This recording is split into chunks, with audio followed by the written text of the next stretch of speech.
Ó Mãe Santíssima, intercedei por nós para que possamos bem compreender os ensinamentos de vosso Divino Filho, nosso Senhor e Salvador Jesus Cristo, e as explicações dos pais da Igreja. Ó Virgem Imaculada, ofereço-vos este trabalho e peço que abençoais aqueles que o ouvirem, e que seja para a maior honra e glória de Deus. Amém. Senhor onipotente, purificai o meu coração e os meus lábios. Vós, que purificastes os lábios do profeta Isaías com carvão em brasa, e dignai-vos, por tal modo, purificar-me com a vossa misericórdia, para que possa dignamente anunciar o vosso santo Evangelho. Por Jesus Cristo nosso Senhor. Amém. Senhor, abençoai-me. Que o Senhor resida no meu coração e nos meus lábios, para que anuncie digna e convenientemente o seu Evangelho. Amém. Evangelho de Nosso Senhor Jesus Cristo, segundo São Lucas. Apresentação de Jesus no templo. Quando se completaram os dias para a purificação deles, segundo a lei de Moisés, levaram-no a Jerusalém a fim de apresentá-lo ao Senhor, conforme está escrito na lei do Senhor. Todo macho que abre o útero será consagrado ao Senhor, e para oferecer em sacrifício, como vem dito na lei do Senhor, um par de rolas ou 2 pombinhos. E havia em Jerusalém um homem chamado Simeão, que era justo e piedoso. Ele esperava a consolação de Israel e o Espírito Santo estava nele. Fora-lhe revelado pelo Espírito Santo que não veria a morte antes de ver o Cristo do Senhor. Movido pelo Espírito, ele veio ao templo. E quando os pais trouxeram o menino Jesus para cumprir as prescrições da lei a seu respeito, ele tomou nos braços e bendisse a Deus, dizendo: Agora, soberano Senhor, podes despedir em paz o teu servo, segundo a tua palavra, porque meus olhos viram tua salvação, que preparaste em face de todos os povos, luz para iluminar as nações e glória de teu povo Israel. Seu pai e sua mãe estavam admirados com o que diziam dele. Simeão abençoou-os e disse a Maria, sua mãe: Eis que este menino foi posto para a queda e para o soerguimento de muitos em Israel, e como um sinal de contradição. E a ti, uma espada traspassará tua alma, para que se revelem os pensamentos íntimos de muitos corações. Profecia de Ana. Havia também uma profetisa chamada Ana, de idade muito avançada, filha de Fanuel, da tribo de Asser. Após a virgindade, vivera 7 anos com o marido.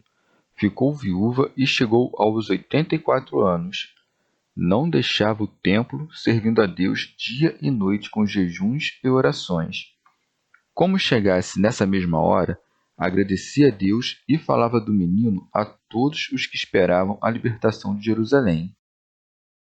Terminado de fazer tudo conforme a lei do Senhor, voltaram a Galiléia, para Nazaré, sua cidade, e o menino crescia, tornava-se robusto, enchia-se de sabedoria, e a graça de Deus estava com ele.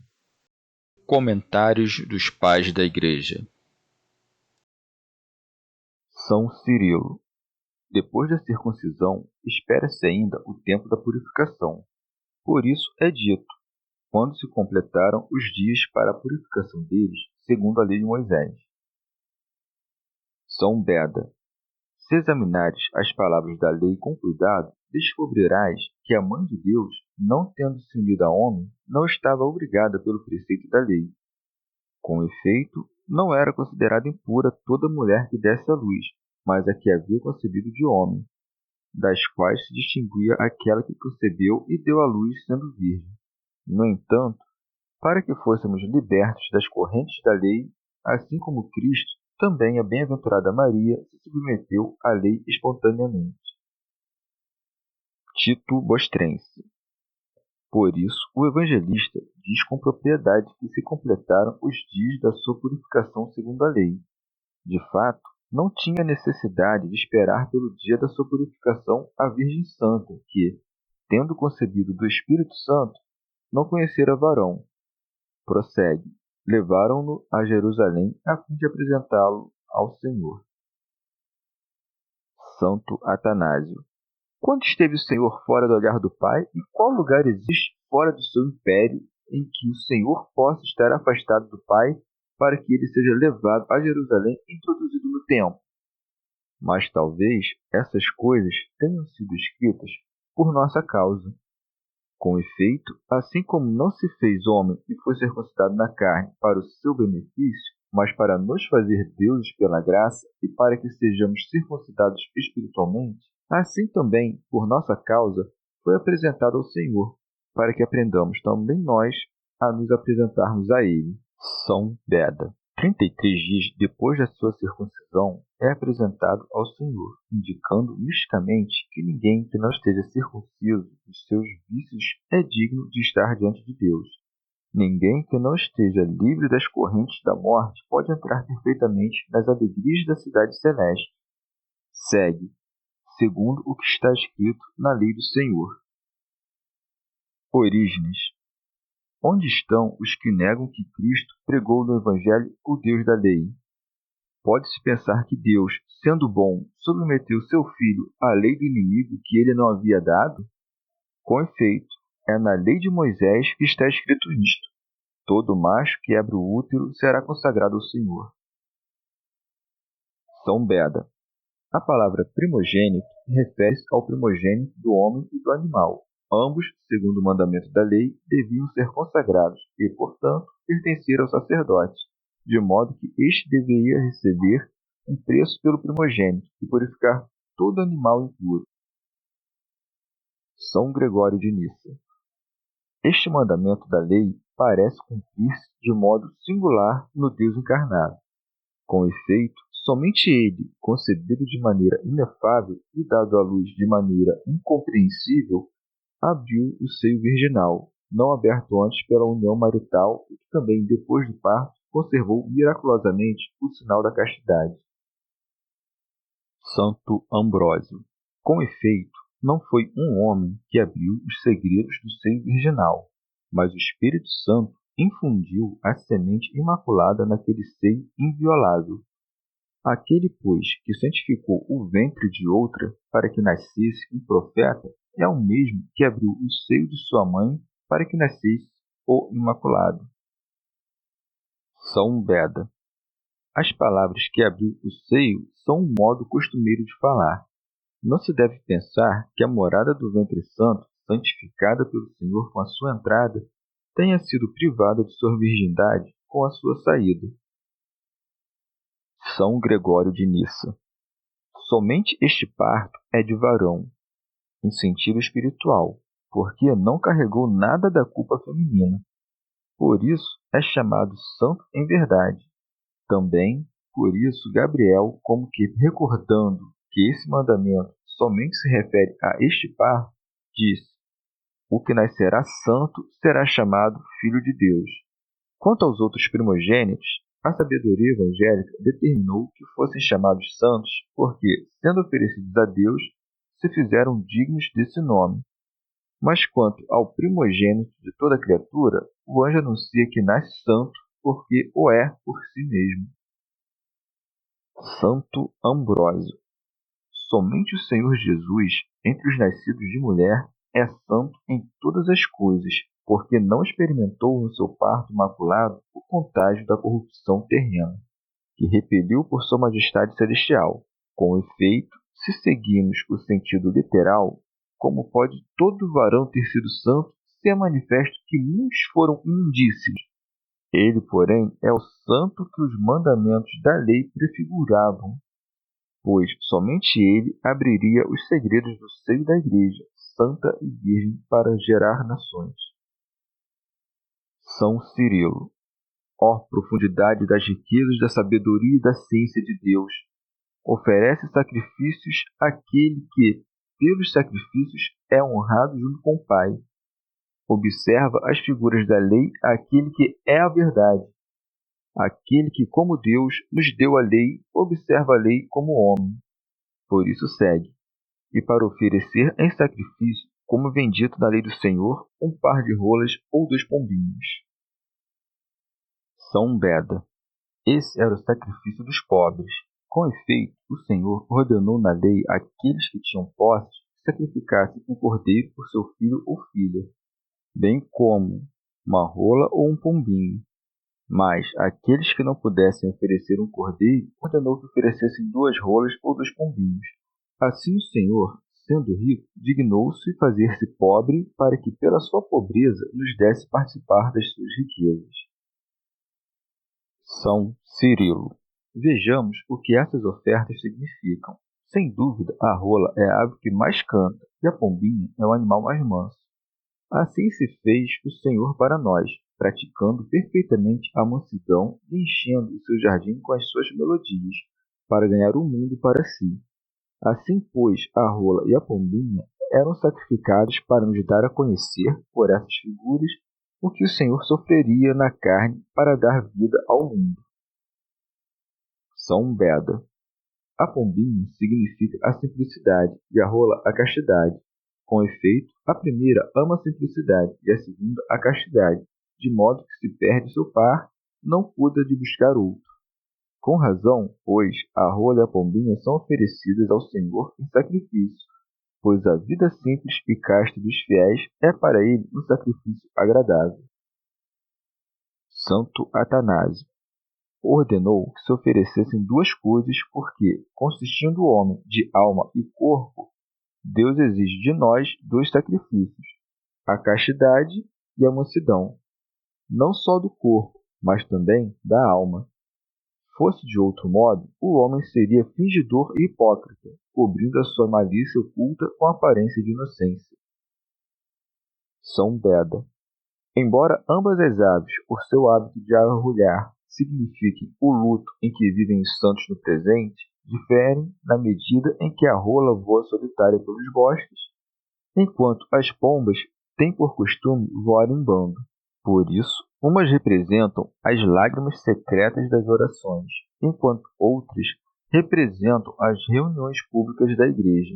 Ou a pomba, que voa em bando, indica a agitação da vida ativa, enquanto a rola, que se alegra na solidão, anuncia as alturas da vida contemplativa. E como ambas as vítimas são igualmente aceitas pelo Criador, São Lucas propositalmente não diz que se foram oferecidas ao Senhor rolas ou pombinhas, para não dar preferência a um modo de vida, mas ensina que ambos devem ser seguidos. Santo Ambrósio. Deram testemunho do nascimento do Senhor não somente os anjos e os profetas, os pastores e seus pais, mas também os anciãos e os justos. Por isso é dito: e havia em Jerusalém um homem chamado Simeão, que era justo e piedoso. São Beda.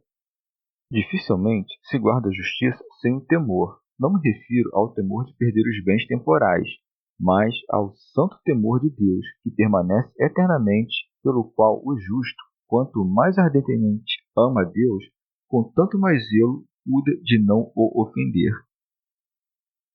Santo Ambrósio. E com razão é chamado justo aquele que não buscava o seu bem, mas o bem do povo. Por isso segue: ele esperava a consolação de Israel. São Gregório de Nissa. O prudente Simeão certamente não esperava a felicidade mundana para a consolação de Israel, mas a passagem da sombra da lei para a beleza da verdade. Com efeito, sabia por um oráculo que veria o Cristo do Senhor antes de abandonar este mundo. Por isso segue: e o Espírito Santo estava nele. De fato, era pelo Espírito Santo que se fazia justo. Fora-lhe revelado pelo Espírito Santo que não veria a morte antes de ver o Cristo do Senhor. Santo Ambrósio. Desejava, de fato, livrar-se das correntes da fraqueza do corpo, mas esperava ver o que lhe fora prometido, pois sabia que são bem-aventurados os olhos que o veem. São Gregório Magno. Aqui aprendemos também com quão grande desejo os homens santos do povo de Israel desejavam ver o mistério da sua encarnação. São Beda.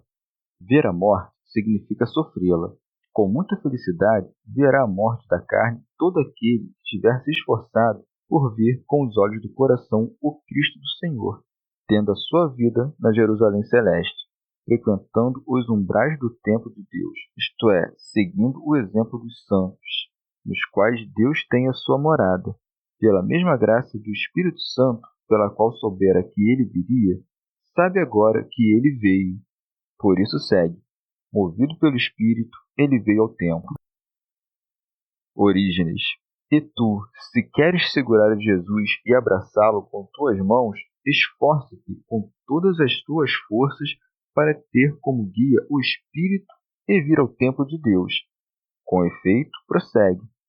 E quando os pais trouxeram, isto é, Maria sua mãe e José, que pensavam ser seu pai, o menino Jesus para cumprir as prescrições da lei a seu respeito, ele o tomou nos braços. São Gregório de Nissa.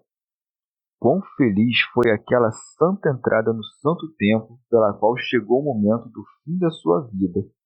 Felizes as mãos que tocaram o verbo da vida e os braços que foram preparados para o receber. São Beda. O justo, segundo a lei, recebe o menino nos seus braços para indicar que a justiça das obras, que provinha da lei, simbolizada pelas mãos e pelos braços, deveria ser transformada pela graça certamente humilde, mas salvífica da fé evangélica. O ancião tomou o menino Jesus para indicar que este mundo, já como que velho e exaurido, retornaria à infância e à inocência da vida cristã. Orígenes. Se só de tocar a orla de sua veste aquela mulher foi curada, o que se deve pensar de Simeão, que tomou nos seus braços o menino e se alegrou vendo que aquele pequeno que segurava era o que tinha vindo libertar os cativos, e sabendo que ninguém o podia libertar da prisão do corpo, senão aquele que tinha em seus braços. Por isso é dito, e bendisse a Deus, dizendo: Agora, soberano Senhor, podes despedir em paz o teu servo. Teofilacto. Diz Senhor para confessar que ele é o Senhor da morte e da vida, e assim professa que o menino que tomou em seus braços era Deus. Orígenes. Como dizendo: Quando eu não tinha a Cristo em meus braços, estava preso e não podia escapar das minhas correntes. São Basílio. Se examinares as palavras dos justos, verás que todos lamentam este mundo e sua triste duração. Diz Davi: Ai de mim, que meu desterro se prolongou. Santo Ambrósio. Vê, pois, que este justo, como que encerrado no cárcere da sua massa corpórea, quer ser libertado para começar a existir com Cristo. Todo aquele que quiser que o deixem partir, venha a Jerusalém, espere por Cristo Senhor, tome em suas mãos o verbo de Deus e o abrace, por assim dizer, com os braços da sua fé. Então será liberado para que não veja a morte aquele que viu a vida. Expositor grego. Simeão bendizia a Deus, entre outras coisas, porque o que lhe fora prometido se cumpriu verdadeiramente. Mereceu ver com os olhos a consolação de Israel e tê-la em suas mãos. Por isso diz: segundo a tua palavra, isto é, porque obtive o cumprimento das promessas. E agora que vi com os olhos o que eu desejava, liberta o teu servo, que nem teme provar a morte, nem é perturbado por pensamentos hesitantes. Por isso acrescenta: em paz. São Gregório de Nissa. Depois de Cristo ter destruído o inimigo, que é o pecado, e de ter nos reconciliado com o Pai, a travessia dos santos foi feita em paz. Orígenes. Quem se retira deste mundo em paz, a não ser aquele que entende que Deus estava em Cristo reconciliando o mundo consigo, e que não tem nenhuma inimizade com Deus, mas que recebeu em si toda a paz por suas boas obras. Expositor grego. Fora-lhe prometido que não veria a morte sem antes ter visto a Cristo Senhor. Por isso, para mostrar que isso havia de ser cumprido, acrescenta: porque os meus olhos viram a tua salvação. São Gregório de Nissa. Bem-aventurados os teus olhos, tanto os da alma como os do corpo. Estes, porque receberam a Deus visivelmente. Aqueles, porque não se voltam somente ao que é visto, mas, iluminados pelo fulgor do Espírito do Senhor, reconhece o Verbo na sua carne. Com efeito, a salvação que percebeste com teus olhos é o próprio Jesus, cujo nome dá e manifesta essa salvação. São Cirilo. Cristo era o mistério que foi revelado nos últimos tempos do mundo, tendo sido preparado antes da origem do mundo. Por isso segue, que preparaste em face de todos os povos. Santo Atanásio. Isto é, a salvação de todo o mundo realizada por Cristo. Como então é dito acima que esperava a consolação de Israel? Porque soube pelo Espírito que a futura consolação de Israel teria lugar quando a salvação estivesse preparada para todos os povos. Expositor grego. Observa também a sagacidade daquele ancião digno e venerável. Antes de que fosse considerado digno da feliz visão, esperava a consolação de Israel. Quando, porém, obteve aquilo que esperava, exclama ter visto a salvação de todos os povos, pois de tal modo foi iluminado pelo inefável esplendor daquela criança inefável, que se lhe fizeram conhecidos de uma vez a sucessão dos tempos que viriam. Teofilacto. Diz em face para indicar que a sua encarnação seria conhecida por todos os homens. Diz que esta salvação é a luz das nações e a glória de Israel. Por isso segue, luz para iluminar as nações. Santo Atanásio. As nações, antes do advento de Cristo, estavam nas trevas mais profundas, privadas do conhecimento de Deus. São Cirilo. Com o advento de Cristo, fez-se a luz para os que vagavam nas trevas, oprimidos pela mão do diabo. Foram chamados pelo Pai ao conhecimento do Filho, que é a verdadeira luz. São Gregório de Nissa. Israel, porém, era iluminado pela lei, ainda que fracamente. Por isso, não diz que a luz veio a Israel, mas acrescenta: e glória de teu povo Israel, recordando a história antiga. Pois, assim como nos tempos antigos, Moisés, depois de falar com o Senhor, retornou com o rosto glorioso, assim também eles, conhecendo a luz divina da sua humanidade e abandonando o antigo véu, eram transformados em imagem sua, passando de glória em glória. São Cirilo. Embora alguns deles tenham sido desobedientes, outros foram salvos e, por Cristo, alcançaram a glória. As primícias deles foram os divinos apóstolos, cujo fulgor ilumina todo o mundo. Também Cristo foi, de modo singular, a glória de Israel, pois segundo a carne procedia deles, embora seja sobretudo enquanto Deus bendito para sempre. São Gregório de Nissa. Diz teu povo, não apenas porque era adorado por eles, mas também porque nasceu deles segundo a carne. São Beda. Com razão, a iluminação das nações é mencionada antes da glória de Israel, pois somente quando a plenitude das nações houver entrado é que Israel será salvo.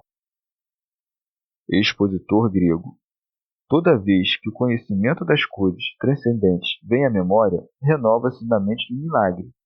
Por isso é dito, seu pai e sua mãe estavam admirados com o que diziam dele. Orígenes. Das coisas que eram ditas, tanto pelo anjo e pela multidão da milícia celeste, pelos pastores e pelo próprio Simeão. São Beda. José é chamado pai do Salvador, não porque fosse verdadeiramente seu pai, mas porque era considerado por todos o seu pai, a fim de que se conservasse a boa fama de Maria. Santo Agostinho.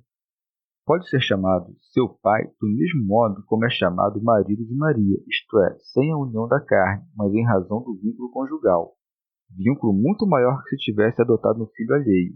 Portanto, José não deve deixar de ser chamado pai de Cristo por não o ter gerado, uma vez que também seria chamado pai daquele que, não tendo nascido de sua esposa, adotasse de outro.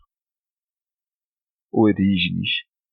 Quem examina mais a fundo a questão pode dizer que, como a genealogia do Senhor é traçada de Davi até José, para não parecer que o nome de José é mencionado em vão, pois não teria sido pai do Salvador, é chamado pai do Senhor, de modo que a genealogia possa manter o seu lugar. Expositor grego. Depois de fazer louvores a Deus, Simeão volta-se aos que traziam um menino para bendizê-los. Por isso segue, Simeão abençoou-os. dá a sua bênção a ambos, mas dirige os presságios das coisas ocultas apenas à mãe. Desse modo, não nega a José a participação na paternidade, mas, dirigindo as palavras à mãe em separado, proclama-a como sua verdadeira mãe. Por isso segue: E disse a Maria sua mãe: Eis que este menino foi posto para a queda e para o soerguimento de muitos em Israel. Santo Ambrósio vê a graça abundante difundindo-se entre todos pelo nascimento do Senhor, e a profecia sendo negada aos incrédulos, não aos justos. Eis que Simeão profetiza que Cristo veio para a ruína e para o ressurgimento de muitos. Orígenes, o que expõe com simplicidade, pode dizer que ele veio para a ruína dos infiéis e para a ressurreição dos que acreditam. São João Crisóstomo. Assim como a luz, ainda que perturbe os olhos fracos, é luz, o Salvador permanece sendo Salvador, ainda que arruine muitos. Com efeito, a destruição não é obra sua, mas da loucura deles. E assim, o seu poder se manifesta não somente na salvação dos bons, mas também na destruição dos maus, pois é por brilhar muito que o sol perturba a vista fraca. São Gregório de Nissa. Observa a bela escolha de palavras nessa distinção. É dito que a salvação foi preparada diante de todo o povo, mas a ruína e o ressurgimento são de muitos. O propósito de Deus é a salvação e a deificação de todos, mas a ruína e o ressurgimento está na vontade de muitos, conforme sejam fiéis e infiéis. Que, porém, os caídos e incrédulos sejam levantados não é contrário à razão. Orígenes. O intérprete cuidadoso dirá que não pode cair senão o que esteja antes de pé. Diz-me, portanto, quem é aquele que estava de pé e que Cristo veio para levar à ruína? São Gregório de Nissa. Por essas palavras, indica a ruína dos que estão mais embaixo, pois não devem ser punidos do mesmo modo os que viveram antes e os que viveram depois do mistério da encarnação. E indica principalmente os de Israel, que haviam necessariamente de ser privados dos antigos bens e pagar com penas mais graves que todas as outras nações, porque não quiseram receber aquele que havia sido profetizado entre eles, adorado por eles e nascido deles. Por isso são ameaçados, de modo especial, com a ruína, não somente de sua salvação espiritual, mas também da sua cidade e dos seus habitantes. A ressurreição, por outro lado, é prometida aos que creem, tanto os que jaziam sob a lei e haviam de ser libertados da sua servidão, como os que foram sepultados com Cristo e haviam de ressuscitar com ele. Compreende, com essas palavras, pela concórdia de seu sentido com as palavras dos profetas, que um e mesmo Deus e legislador falou pelos profetas e no Novo Testamento, pois as palavras dos profetas declaram que haveria uma rocha da ruína e uma pedra de tropeço, para que aqueles que crescem nele não fossem confundidos. Orígenes. Há também um sentido mais profundo dirigido contra aqueles que latem contra o Criador, dizendo: Eis o Deus da lei e dos profetas, vede como ele diz: Eu faço morrer e faço viver. Se por isso ele é um juiz sanguinário, criador cruel, também o é Jesus, seu filho. De fato, as mesmas coisas se escrevem aqui a respeito dele, que veio para a ruína e para a ressurreição de muitos. Santo Ambrósio. Isto é, para discernir os méritos dos justos e dos injustos e, segundo as nossas obras, como juiz verdadeiro e justo, determinar os suplícios ou os prêmios. Orígenes. Devemos ver que o Salvador não veio igualmente para a ruína e para a ressurreição. Com efeito, porque eu estava em pecado, foi-me útil cair e morrer para o pecado. Os santos profetas, quando contemplavam algo excelso, caíam sobre suas faces, para que, por sua ruína, fossem mais plenamente limpos do pecado. Isso é o que o Salvador te concede em primeiro lugar. Eras pecador, caia em ti o que era pecado, para que possas então ressuscitar e dizer: se morremos com ele, também com ele viveremos. São João Crisóstomo. A ressurreição é uma vida nova. Com efeito, quando o lascivo se faz casto, o avaro, misericordioso e o furioso manso, então se opera a ressurreição. O pecado morre e ressuscita a justiça. Prossegue. E como um sinal de contradição. São Basílio. Com propriedade, a cruz é chamada pela Escritura sinal de contradição, pois diz que Moisés fez uma serpente de bronze e a pôs por sinal. São Gregório de Nissa.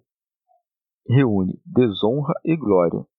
Com efeito, para nós cristãos, é verdadeiramente um sinal de contradição, pois, enquanto para uns é ridículo e horrível, para outros é digno de veneração. Ou talvez o próprio Cristo seja chamado sinal, porque existe acima da natureza e é o autor dos sinais. São Basílio. Com efeito, é um sinal que aponta para coisas admiráveis e ocultas, visto pelos simples e compreendido pelos que têm intelecto cultivado. Orígenes. Tudo o que a história narra de Cristo é alvo de contradição, não porque o contradigam os que creem nele. Nós, de fato, sabemos que tudo que foi escrito é verdadeiro, mas porque tudo que foi escrito dele é alvo de contradição por parte dos incrédulos. São Gregório de Nissa. Essas coisas que são ditas do filho dizem respeito também à sua mãe, que toma todas as coisas para si, sejam provações, sejam glórias. Não lhe anuncia somente a prosperidade, mas também as dores. Por isso segue, e uma espada trespassará a tua alma. São Beda. Nenhuma história nos conta que Santa Maria tenha abandonado esta vida morta pela espada, sobretudo porque não é a alma, mas o corpo que pode ser morto pelo ferro. Por isso, devemos entender que essa espada é aquela da qual se diz: a espada em seus lábios, isto é, a dor causada pela paixão do Senhor trespassou a sua alma. Embora Cristo, sendo Filho de Deus, tenha morrido por vontade própria e sua mãe não duvidasse de que ele venceria a própria morte, não podia ver sem dor ser crucificado aquele que foi gerado de sua carne. Santo Ambrósio. Ou mostra a prudência de Maria, que não ignorava esse mistério celeste. Com efeito, a palavra de Deus é viva, eficaz e mais penetrante do que toda espada de dois gumes. Santo Agostinho. Ou, por essas palavras, indica-se que Maria, pela qual foi realizado o mistério da encarnação, no momento de sua morte, vendo o Filho de Deus tão humilhado a ponto de descer até a morte, aturdida, duvidou. Assim como a espada, quando passa rente a um homem, ainda que não o fira, lhe causa medo, do mesmo modo, a dúvida causa tristeza, mas não mata, porque não toma assento na alma, mas a atravessa como uma sombra. São Gregório de Nissa. Mas não diz que somente ela sofreria na paixão, pois acrescenta para que se descubram os pensamentos escondidos nos corações de muitos. A expressão "para que" significa a sucessão dos eventos, não a causalidade. Com efeito, acontecendo todas essas coisas, seguir-se-ia a revelação dos pensamentos de muitos. De fato, uns confessavam Deus na cruz, outros nem assim deixavam de injuriá-lo e caluniá-lo. Ou isso é dito na medida em que, ao tempo da paixão, se manifestou a meditação no coração de muitos, que se emendaram pela ressurreição. Com efeito, a certeza sucede velozmente à dúvida. Ou talvez, por descobrir, devamos entender iluminar, como é comum nas Escrituras. São Beda. Até a consumação dos séculos, a espada duríssima da tribulação não cessa de traspassar a alma da Igreja quando o sinal da fé é negado pelos perversos. Quando observa, gemendo, que depois de ouvirem a palavra de Deus, muitos ressurgem com Cristo, mas muitos se afastam da fé. Quando, sendo descobertos os pensamentos de muitos corações, onde a boa semente do Evangelho foi lançada, vê que a cisânia dos vícios aí prevalece, ou é a única a germinar. Orígenes. Havia nos homens também pensamentos maus, que foram descobertos para que os matasse aquele que foi morto por nós. Com efeito, quando estavam escondidos, era impossível destruí-los. Por isso, se nós pecamos, devemos dizer: não ocultei a minha culpa. Se revelarmos nossos pecados não somente a Deus, mas também àqueles que podem cuidar das nossas feridas, nossos pecados serão apagados. Santo Ambrósio. Profetizara Simeão, profetizara uma casada, profetizara uma virgem. Devia também profetizar uma viúva, para que não faltasse nenhum sexo ou condição.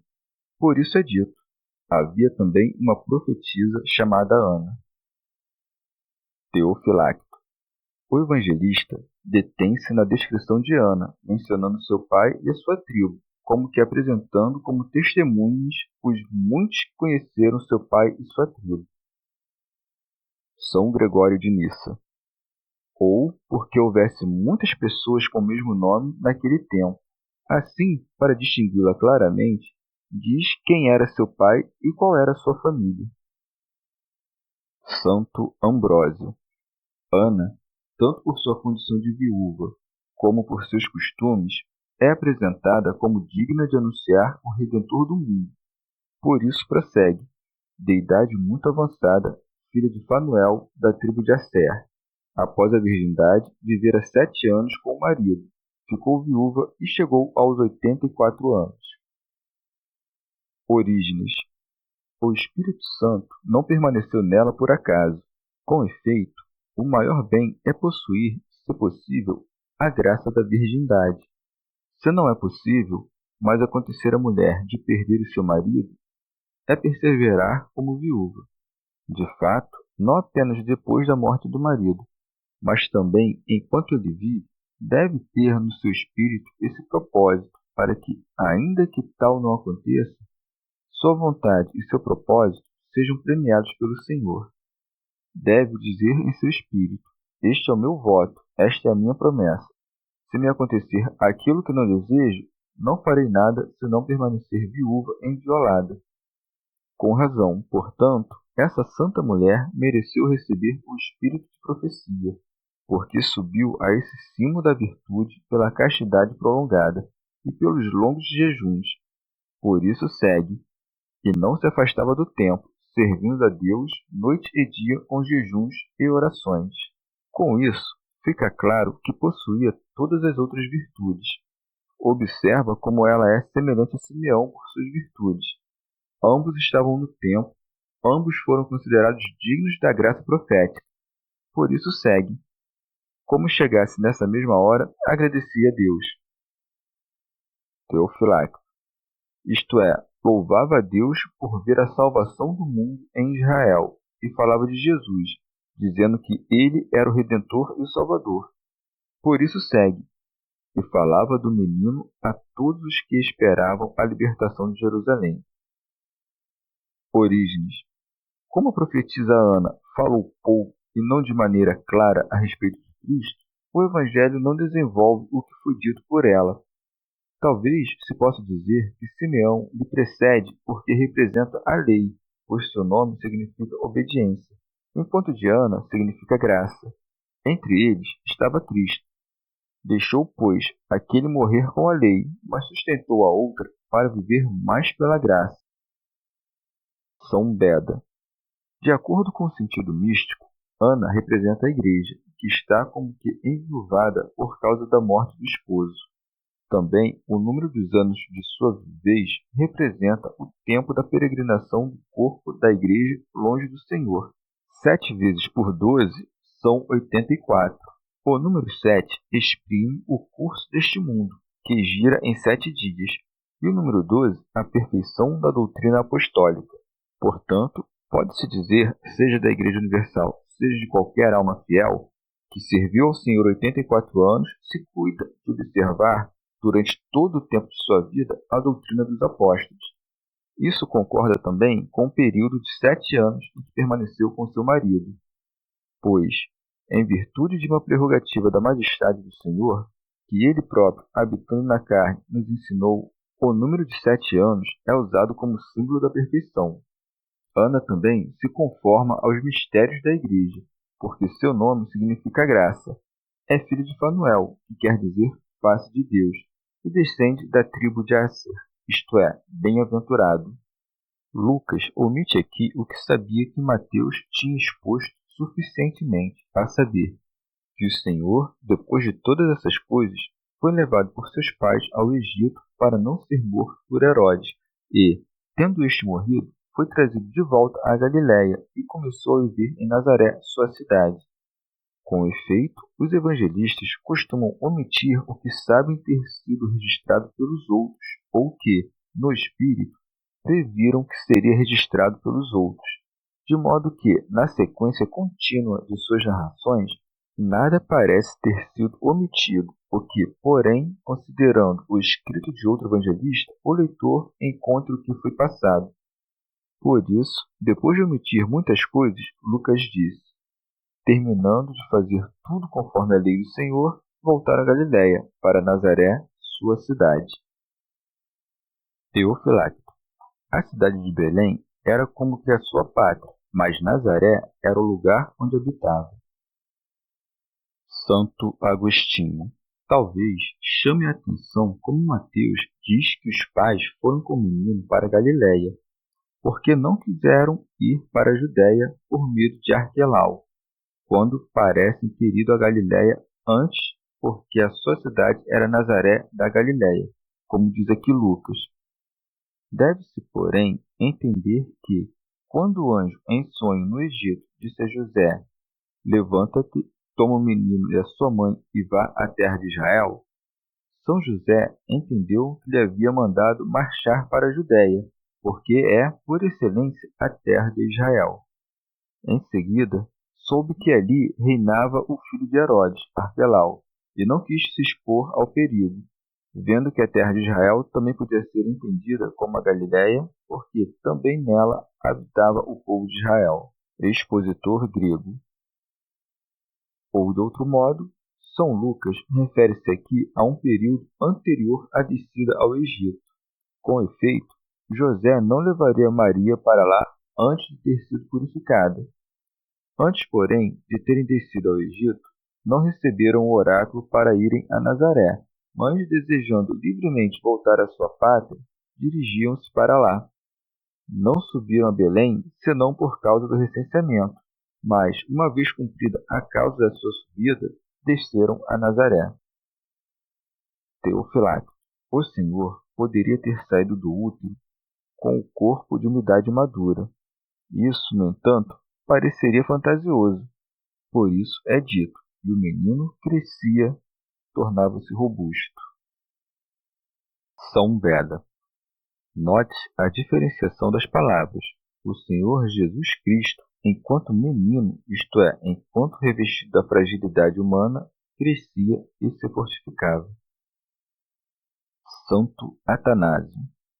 Se, segundo alguns, a carne foi mudada em natureza divina, de que modo crescia? Com efeito, atribuir crescimento ao incriado é uma impiedade. São Cirilo. Com razão, põe o incremento da sabedoria ao lado do crescimento do corpo, quando diz: se fortificava, isto é, em espírito, pois, segundo a medida da idade corpórea, a natureza divina revelava a sua sabedoria própria. Teofilacto. Se, quando era pequeno em idade, demonstrasse toda a sabedoria, pareceria um prodígio, razão pela qual se mostrava progressivamente, a fim de preencher todo o mundo. Não é dito que se fortificava em espírito, como se recebesse sabedoria.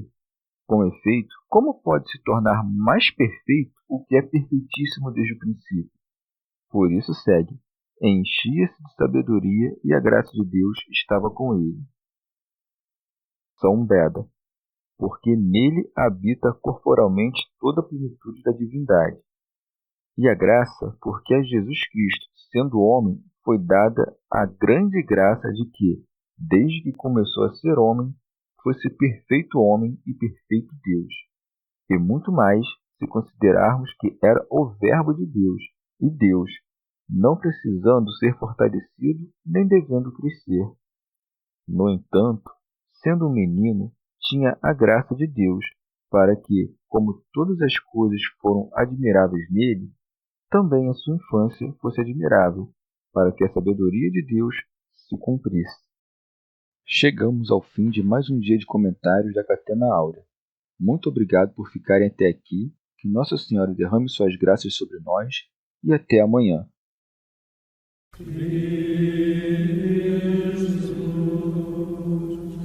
Vai,